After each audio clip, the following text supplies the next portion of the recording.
In chapter 24, Shell Cottage, the cottage that Bill and Flores gives Harry like exactly the type of serenity and loneliness that he needs right now.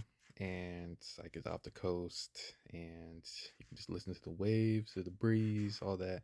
Sounds very, very nice. And he's been just trying to be alone as much as he can. Right now, he's been thinking about the fact that maybe if he should or shouldn't, honestly, he's more on the side where he's satisfied that he didn't go after the wand and let Voldemort get it. He's a little satisfied with that. Ron, on the other hand, is not. He wishes that Harry had gone after the wand.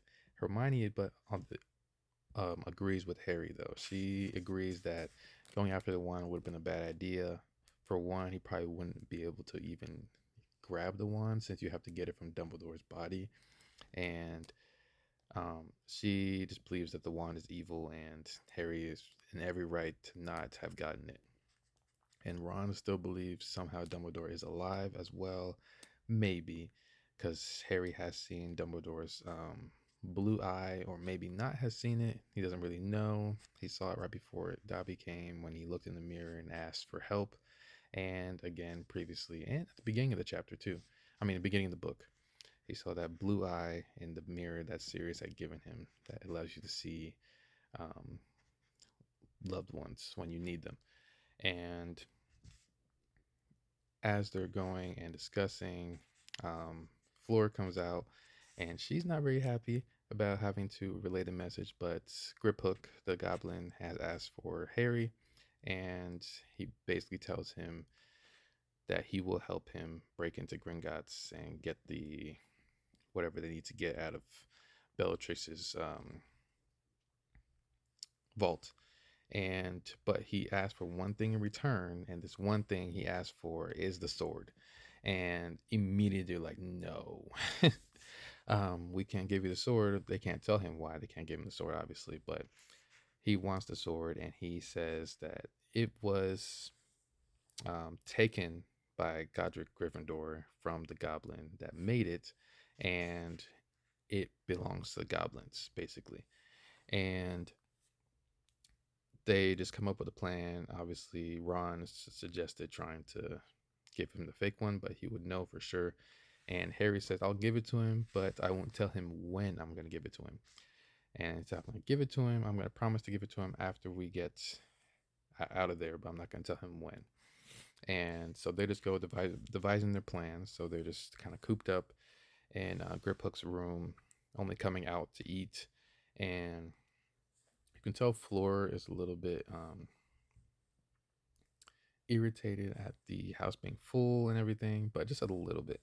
And Bill just keeps, looking at Harry, but he's not really asking him more of what they're doing. And as time goes on, days go to weeks as they're planning and trying to get this plan to go into Gringotts. And so Ollivander leaves. They say goodbye.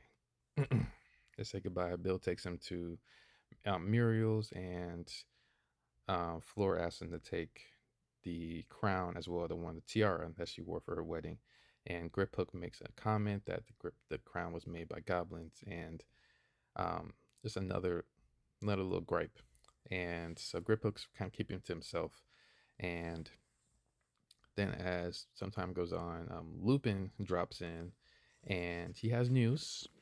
Tonks had a boy, and so he's very happy. Harry noticed that he's looking younger than he usually does, and so he's very happy. The child is named Tom or Tim after the dad, after Tonks' dad, and it's a boy, and everyone's happy. And then he asks Harry to be the godfather, and it's a big deal because obviously being a godfather is a very big privilege, and so Harry obviously says yes, and that's a big thing. And um, Bill takes a moment to talk to Harry alone because he had noticed them talking to Griphook, and he says, "I have friends that are goblins, or we're not really friends, acquaintances."